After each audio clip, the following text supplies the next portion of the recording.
What up guys, today I want to talk about MMA judging and why it's never going to be 100% accurate because there's too much bullshit. There's too many sports involved in one sport and there's too many variables. It will never be 100% accurate judging in MMA.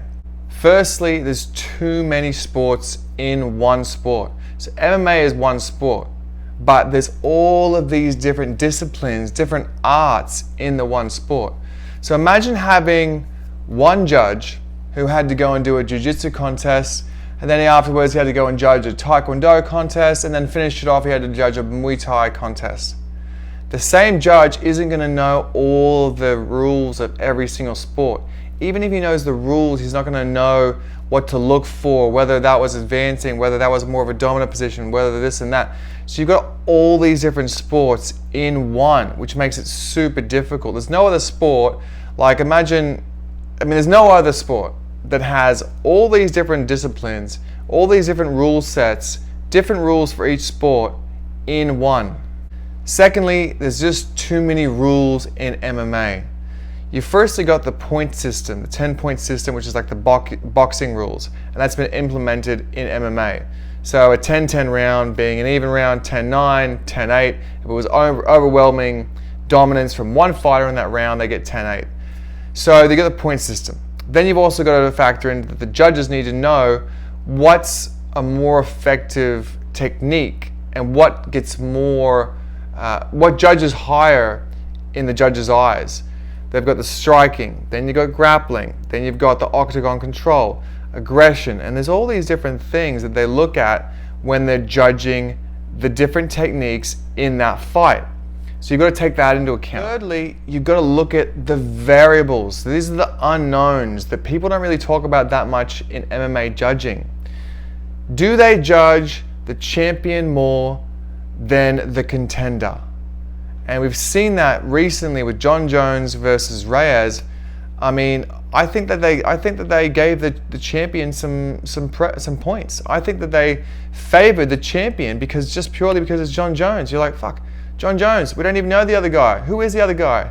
Jon Jones has got 5 million followers on Instagram. Dominic Reyes, who I know, has got 150,000 followers. So they're not even in the same league as far as status. Are they well known? So you've got to look at that. Another example was George St. Pierre versus Hendricks, and really close fight. Probably would say that Hendricks won that fight, but they gave it to St. Pierre.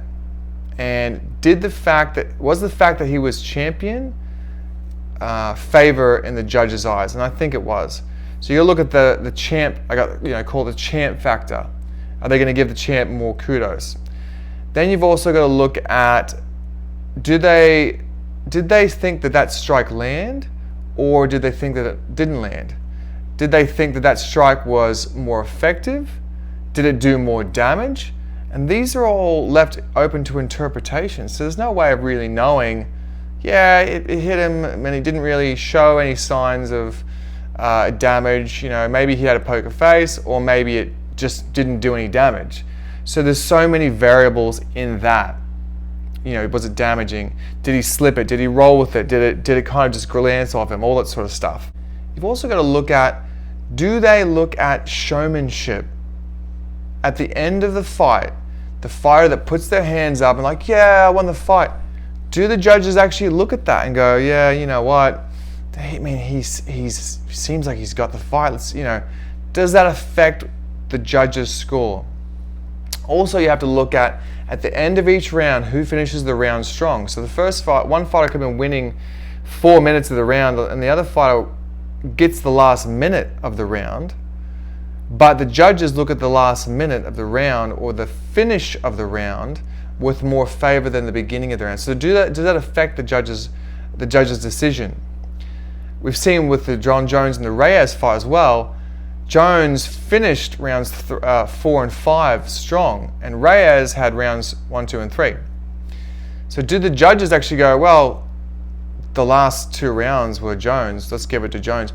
Do they favor the last few rounds, the championship rounds, more than the beginning rounds? They probably do. So there's all these different factors that go into the judge's decision, which make it so difficult, which make it almost impossible for them to give it a 100% accurate judge on every single fight. It's never going to be right. The fourth point to consider, and no one considers this, is the observation skills of the judge. I'll give an example. Joe Rogan's probably one of the most observant cunts there are, right? He is the #1 commentator in the UFC, and maybe even in MMA, and maybe even in, sports in general. He's a massive commentator. The reason why Joe Rogan's so good is because he can observe what's happening and real time commentate on what's happening.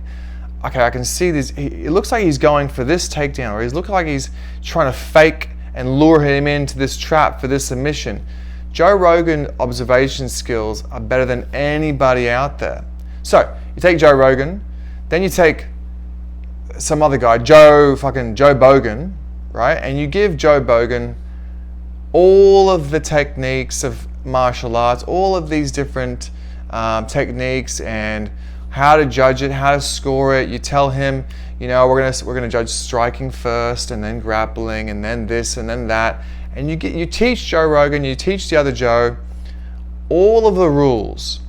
Joe Rogan is still going to be a better judge than this other guy, even if they have the exact same knowledge. They're both dialed in, focused on the contest. Joe's still going to be a better judge because he's more observant. His observation skills are better than the other guy. Now, do they test judges for observation skills? They should give them tests on, hey, what did you see there? Well, maybe you're not really picking up on that. I mean, we've all got people that have no fucking awareness, or they couldn't observe a plane crash in front of them. The perfect example is when you meet someone and there's two people meeting someone, and then that person's a little bit off. They're not right. There's something wrong. Maybe they just lost their job. They're having a bad day. And you walk away, and one person says, "Oh, did you observe how they were a little bit uneasy about this question? Or did you observe this?" That's a perfect example. Some people just are more observant. Some people have better observation skills. So the final point is the observation skills of the actual judge. Lastly, the whole point of this conversation came up because Jones versus Reyes. Reyes got robbed. Reyes had 3 rounds to 2. John Jones didn't win that fight. Reyes outstruck John Jones. Mate, after you've heard all of these different techniques, all the different variables, all of the different things that go into judging, plus whether they're actually being observant, and it turns out they weren't being observant because there's been footage of them not even watching the fight the whole way through, but that's another topic. When you look at all of these factors, I think you can go back and just say, get fucked. John Jones won that fight. Reyes may have outstruck him, let's say 10 strikes over a whole 5-round fight. But when you look at all the other variables, Jones finished strong. Jones was more octagon control. Jones is the champion. All these other things. Then you can understand how they gave it to John Jones. And maybe all these people that are complaining about it should just get on with it and just look for Reyes to call out the next fight, or Reyes to just call out Jones and say, I want to rematch you, let's go. Anyway, I hope you enjoyed the video.